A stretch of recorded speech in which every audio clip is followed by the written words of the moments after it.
Welcome back to BSpice.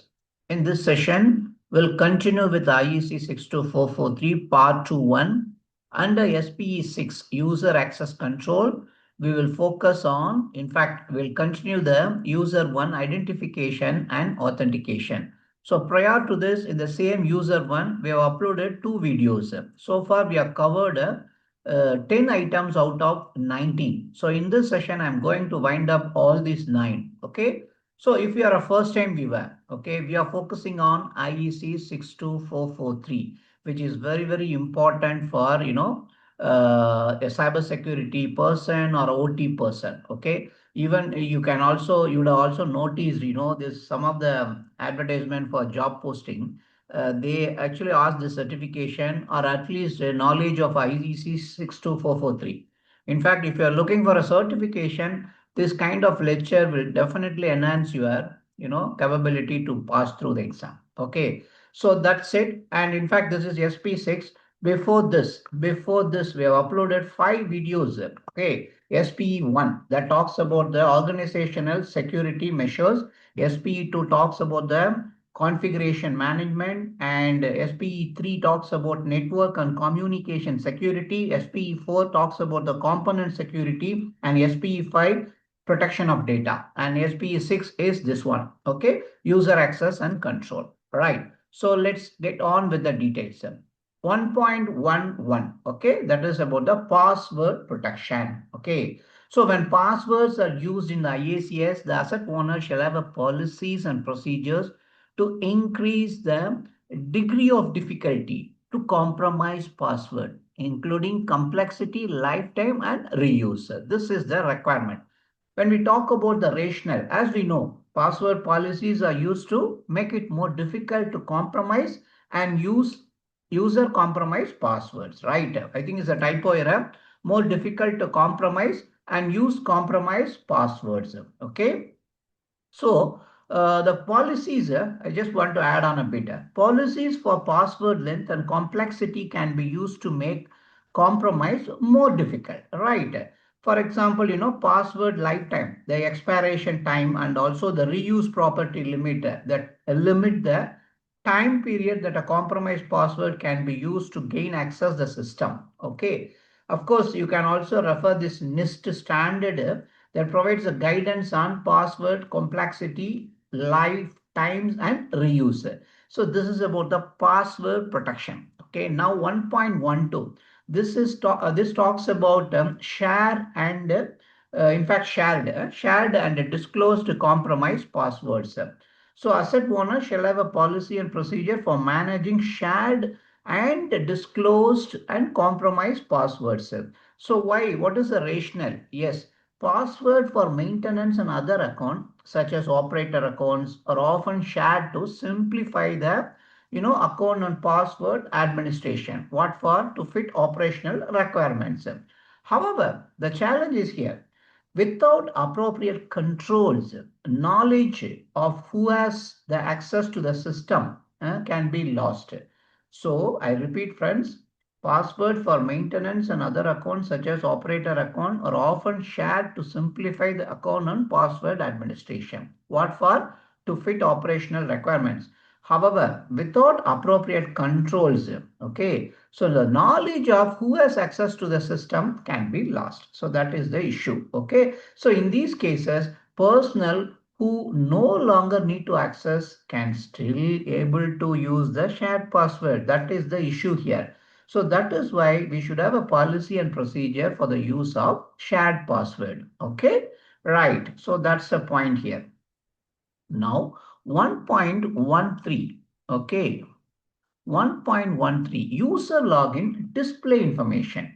Asset owner shall have a policy and procedure to display login information to the user to assist in the detection of fraudulent logins. That is the requirement. So users should participate. What is the rationale? Users should participate in the security of the system by being able to review the historical login information about their account. For example, users could use this information to determine whether someone else or is using their account to access the system. You got it, friends? So users should participate in the security of the system by being able to review the historical information about their account. For example, users can use this information, right, to determine whether someone else was or is using their account to access the system. So that is the beauty. So we should have a policy and procedure for this user login display information. So that is the point. For example, you would have seen, right, we should, set the login screen, right? That should be set to provide information to users appropriate to the level of risk. Okay. So information will normally be provided about user login history, date, time, workstation of their last login, logout, date, all these actually, right? So user login display information is needed. 1.14 user login failure display. Okay. So we should have a policy and procedure related to displaying information following a login failure to limit the information useful to attackers. So what is the rationale? Login failure information such as, invalid username or password should be like composed of something like messages, right? So that can be used by attackers to refine their attempt to break into the system. So any information released to unauthenticated entities can be used for side channel attack. Therefore, failure information should be kept to a minimum, informing the user only that the login failed. That's it. We should not have more details, right? So that is the point. So that's about the login failure display. Then the famous one, consecutive login failures. Yes, asset owner shall have a policy and procedure related to denying logging use access to user account for a specified length of time or until it unlocked by an authorized administrator after the after the what do you call it after the configured number of consecutive unsuccessful login attempts have occurred. So this is the requirement. What is the rationale? Yes, enforcing a maximum number of consecutive login failures prevent attackers from continuously trying to log in. Enforcing on a maximum number of, we should limit actually, that's the point. Prevent attackers from continuously trying to log in, protecting against password exhaustion attempt. Okay, so that is a policy we need to have. Okay, now we go into 1.16, which talks about session integrity. Okay, so the asset owner shall have a policy and procedure related to protecting the sessions from unauthorized access and modification. What is this session? Yeah, see, the rationale is like this. Sessions are user connection to the system established by the login process, right? As soon as you log into that, that is log into the system, that is a one session, right? So they are system resources and should be protected from misuse and hijacking to protect against attackers interfering with user activity and to protect attackers gaining access through them. So, a critical system resources session should be as a critical resources, system resources, session should be protected by authentication, encryption, and access control list. Okay, so that is what I meant here. Okay, we should have the policy and procedure for this session integrity. Okay, now we go into 1.17 concurrent session. So we should have a policy and procedure related to limiting the number of concurrent session per interface for any given human user, software process or device. We should have a limitation. So what is the rationale? Users often have the need to have multiple sessions open at the same time, right? So that we can't avoid. However, allowing the system to accept an unlimited number of concurrent sessions exposes the IACS to a higher degree of risk related to session hijacking and also denial of service attacks. So we should also have a limit on this. Okay, so that is about concurrent session. Now 1.18 use screen lock. Okay, so we should have a policy and procedure related to locking user screen upon user request or automatically after a configured a period of inactivity unless failure to access the screen can result in a great risk to the IACS. Okay. So re-authentication shall be required of an authorized user to unlock it. Right. Sorry. Unlock. Sorry. I think it's a typo error. Unlock it. Okay. Unlock it. Rational.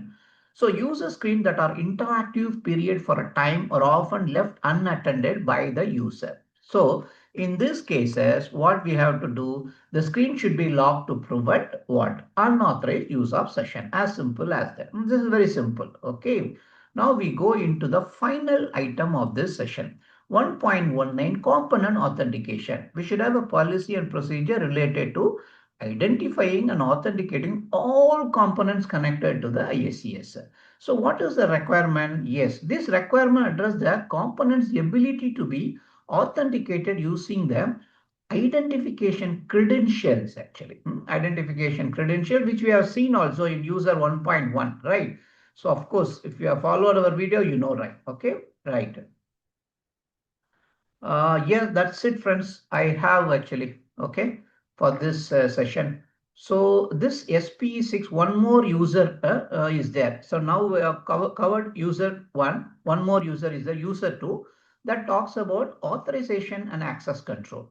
So there we'll focus on authorization and also separation of duty, multiple approval, and manual elevation of privileges. With that, we'll wind up the SPE6 also. So now we are left with only two items. Yeah, after that next video, we'll be left with only two items, SPE7 and SPE8. I will rethink whether to go for it because the amount of support what I expected was not there. Probably, the people don't know the importance of IEC 62443, perhaps. Anyway, it's your choice. So what we can do. Yeah, that's it. Thank you. I will close this session. Thank you. Take care. Bye-bye.